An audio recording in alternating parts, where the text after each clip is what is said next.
Guys, wait. Have you subscribed? Have you liked? Have you even commented on my YouTube channel? Before I start anything, click that button, like, subscribe, send this link to your friends because we have something pretty exciting today.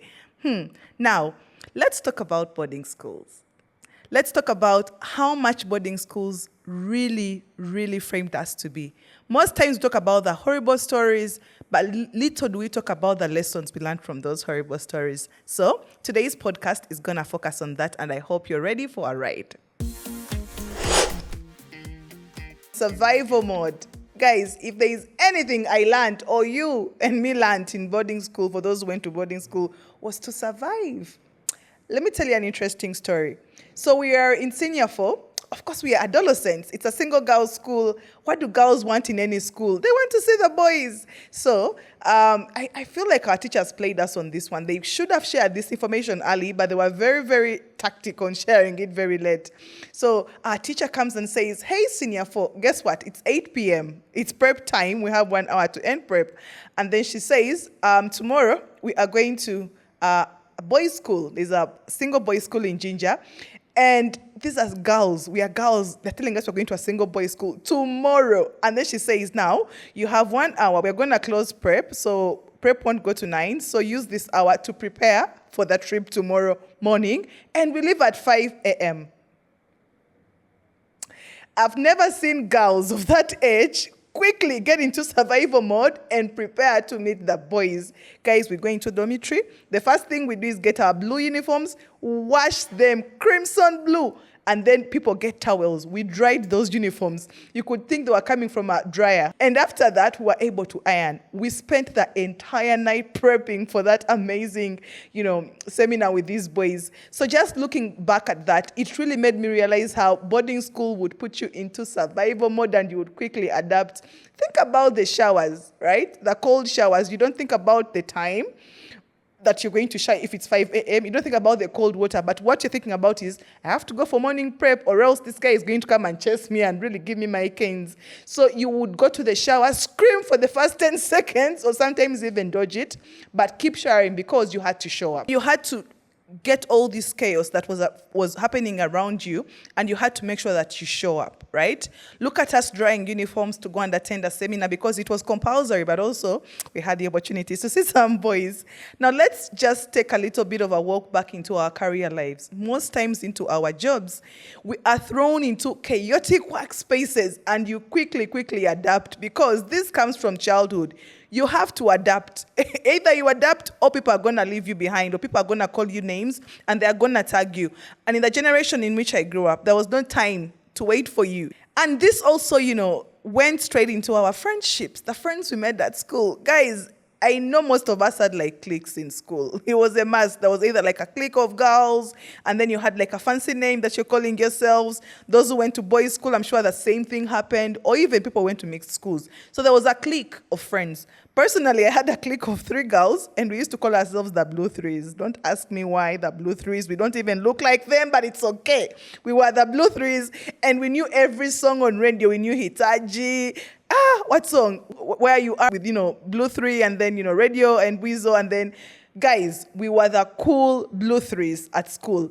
And that clique of friends, it's so funny but we're still friends up to now, but we really stood there for each other. There was no way you would tell one of my friends that, go probably and snitch on Edith. They would be like, Madam, me, I don't know what you're saying. Edith was quite the whole entire prep. So you all get caned up at school because no one is able to snitch on you.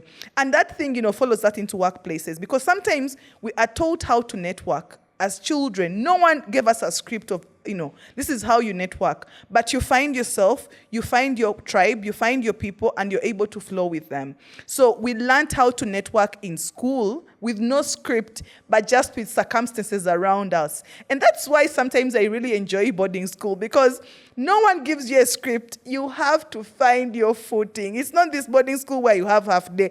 I was at my daughter's school and they're telling me she has half boarding. And I'm like, huh? What do you mean? For us, it was going on for the entire 3 months without seeing mommy. You see mommy or daddy only once. Once a term and that's it. But now, of course, there are privileges. Half boarding, you can pick them every other 2 weeks. But this full boarding I'm talking about really, really tamed us to network, to work with different people. Ask yourself in your career life, why are you able to put up with people with different characters? Why are you able to go into a relationship with someone who is way opposite to you, but you still love them, you honor them? It is because this adaptability we did learn from the school, from the boarding schools, that sometimes we deem so hard, but really, really framed us for who we are right now. Now, let's talk about emotional independence. Right? As a kid in boarding school, who are you crying for? Which teacher are you going to even cry? You were emotionally independent. You were taught how to really sulk it in. Even when you had a horrible day, you had to push it in and continue with the day to day. You're caned in 1 minute, and the other minute, you're actually told to go and do your homework. And you're expected to get either 70 or above, or you're going to be caned again. So we were taught how to be pretty strong, and also to adhere to circumstances. And sometimes as adults, that really shows up. We overachieve. We want to overachieve. Even when we are overstimulated, even when you're tired, you're like, how will people see me if I say no to this assignment? Have you had an entire long day and then your boss tells you, Edith, I need this ASAP? No, nothing can even ever tell you to tell your boss that, oh, you know what, Timothy, I'm really tired. I need to, take a nap.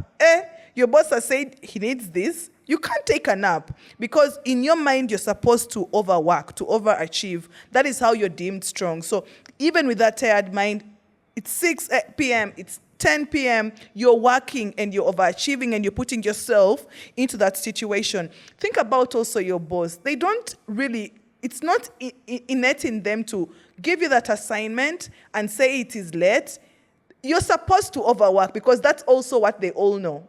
Most of us were in boarding schools in our generation. So probably your boss also expects you to show up. So these things affect the way we work, the way we relate with people. We want to overachieve and put ourselves on a bar so high and find ourselves really, really burning out. So just looking back, think about, boarding schools, how it did shape you, but also the things that are, this is a red light for me. I think I need to pause and take a breath. Think about the networks that you have made in school.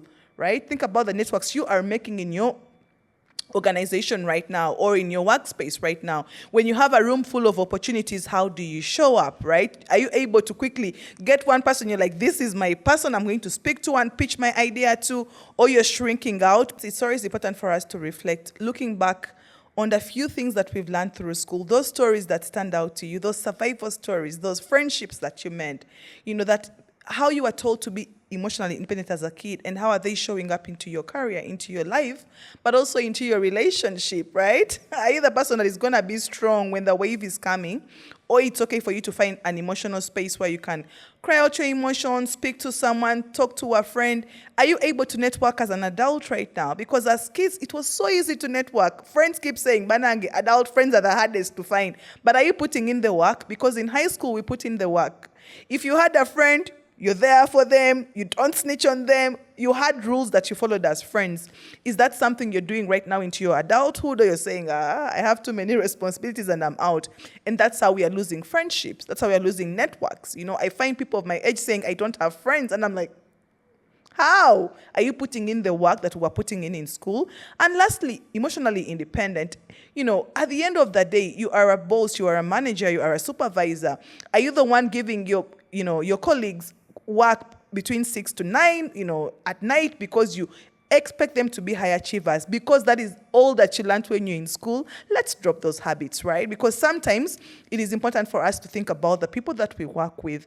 If it's past 6 p.m., go and sleep, right? Tomorrow is another day that awaits, okay? Because sometimes we think that we should be overachievers to be recognized, but you just have to be a smart achiever. Play smart, right? That is the only key. And also think about the different circles that you belong to. One key takeaway from us from this podcast is that boarding schools really did shape us for our reality, but it also did shape us for growth. How we lead, how we show up, how we love one another, but also, most importantly, how we are able to grow out of the bad habits that we grew throughout our boarding journeys to the better people that we are in our career lives. Remember, learning never stops. Always be ready to relearn. All right, friends. Cheers. I hope to see you on the next episode of Crayons to Careers. Stay tuned. Tell a friend to tell a friend. Bye.